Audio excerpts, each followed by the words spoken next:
조국 전 법무부 장관의 딸 조민 씨가 유튜브 채널 가로세로 연구소 출연진들의 명예훼손 사건 재판에 증인으로 출석했습니다. 조 씨는 한 번도 외제차나 스포츠카를 몰아본 적이 없다며 작년까지 2013년 파란색 아반떼 차량을 몰았고 동기들도 모두 알고 있었다고 말했습니다. 그러면서 아버지는 국산차를 타는데 딸은 공부도 못하고 외제차 타는 사람이라는 인식이 유포되는 게 너무 힘들었다고 토로했습니다. 이어 조 씨는 검사가 피고인들의 처벌을 원하냐고 묻자 원한다고 답하기도 했습니다. 이후 가로세로 연구소 측이 탑승 여부를 계속해서 추궁하자 조 씨는 포르쉐를 한 번이라도 탔으면 억울하지도 않을 것이라며 얘기가 어디서 나왔는지 기가 막히고 어이가 없다고 응수했습니다. 가로세로 연구소 측이 외제차를 탄다는 사실이 명예훼손이 될 수 있냐고 지적하자 조 씨는 스스로 버는 돈 없이 공부는 안 하고 외제차 타는 이미지로 만들었다며 명예훼손 피해가 크다고 생각한다고 맞받았습니다. 앞서 조 씨는 일부 방송에 출연해서도 포르쉐 보도에 대한 피해를 강조해왔습니다.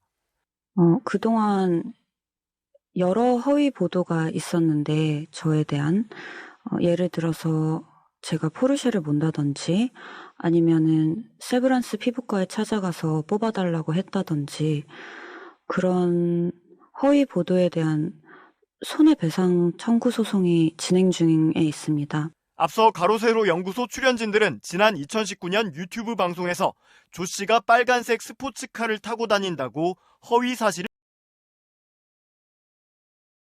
라는 취지로 말한 혐의입니다.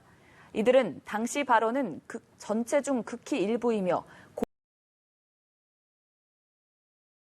조국 전 법무부 장관의 딸 조민 씨가 포르쉐 자동차를 탄다는 취지로 주장한 강용석 변호사에게 오늘 검찰이 징역 1년을 구형했습니다. 또 김세희 전 MBC 기자와 김용호 전 스포츠월드 기자에게 신망법상 허위사실 유포에 의한 명예훼손 혐의로 기소된 강용석 변호사와 김세희, 김용호 전 기자에게 무죄를 선고했습니다.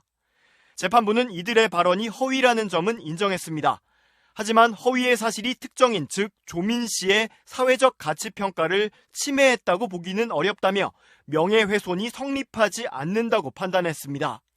가세현 운영진이 언급하려 했던 건 조국 전 장관의 재산 형성 등의 문제였지 조민 씨의 포르쉐 운행이 핵심이 아니었다며 조 전 장관에 대한 명예훼손으로 볼 수 있을진 몰라도 조민 씨의 명예를 훼손했다고 보기는 어렵다는 겁니다. 또 이 사건의 발언은 조 전 장관의 자질과 재산 형성 등에 대한 의혹을 제시한 것으로 공적 관심사에 해당한다고 덧붙였습니다.